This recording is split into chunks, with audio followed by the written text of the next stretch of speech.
Hush now, little ones. I have a story for you.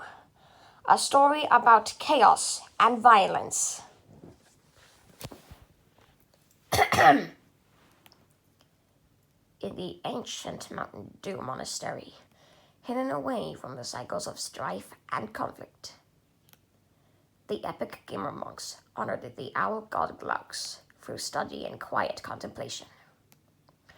Since the war against George and his pancakes many years ago, the monks have maintained a constant vigil across the land, forever watching for anything that may threaten their life of peace and tranquility.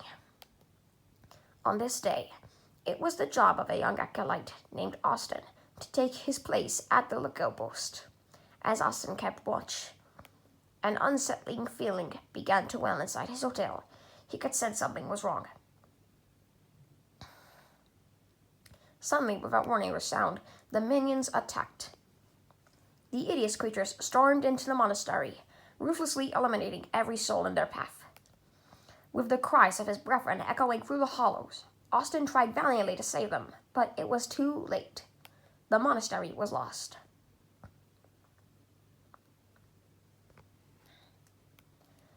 Managing to escape, Austin was plagued with feelings of guilt and confusion. How could he have missed the invaders?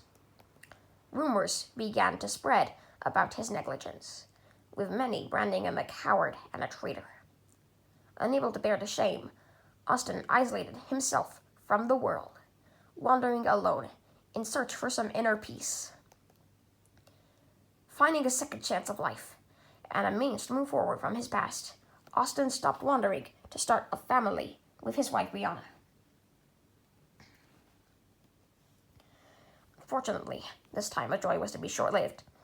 On a fateful night, as Austin and Brianna's baby emerged from the egg, a group of vicious birds raided their hollow, and the two parents fell before them.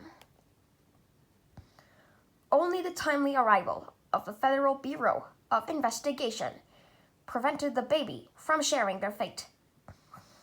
The FBI carried the baby to the safety of the Giving Tree and actually named him Bill, due to the fact that he had black hair and a green umbrella on his back.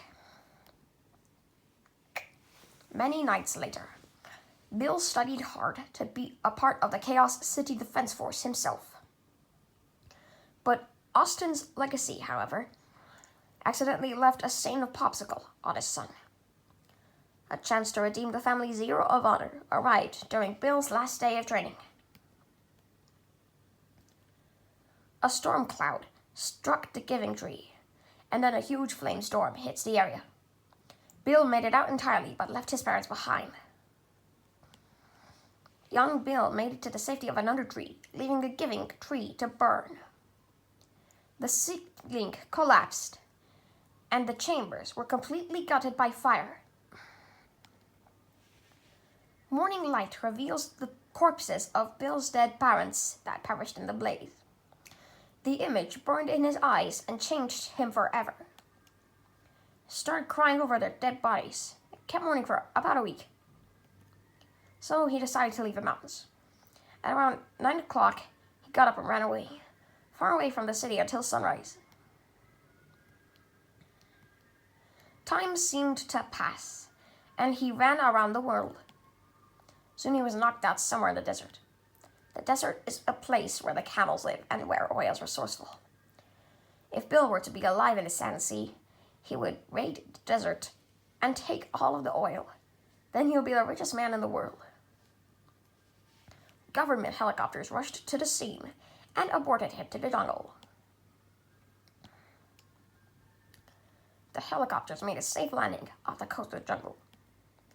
In the jungle, there are many animals: elephants, monkeys, hippos, and crocodiles. The many tribes call them Inmaswam Imagani, which means heroic beast. His happiness decided to rise after a short break with Henry Stickmin and Charles, the pilot of the helicopter. When Bill was ready to succumb, he shouted, "Game on," and ran to the city with all his will and might.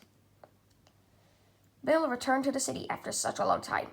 There was one problem to worry about: the coronavirus, or Karen 13, as some would say. It started in China in the year 2013. So they decided to destroy video games everywhere and take the city. Karen people use a special power to be a huge pain in the ass called entitlement. Everybody thinks it's disgusting. The citizens rushed to the countryside where the cows live. The Karens used planes to destroy everything, but the bombing of Chaos City continued for some time.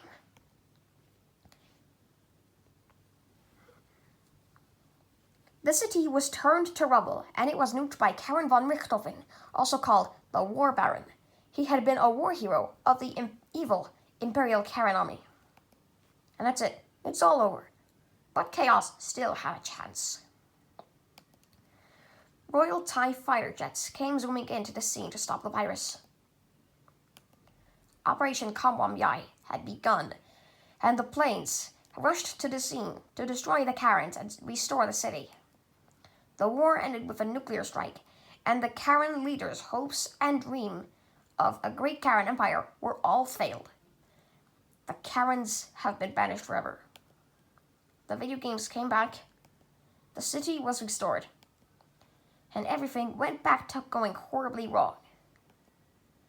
The history of Chaos City worked. We started in 2009, and we ended it in 2017. Bill felt at peace while the world crumbled around him. Unless somebody you love cares for you a whole awful lot, nothing is going to get better. It's not. You saved the city and the video games. Good work. Now more chaos will happen. This was narrated by David Attenborough.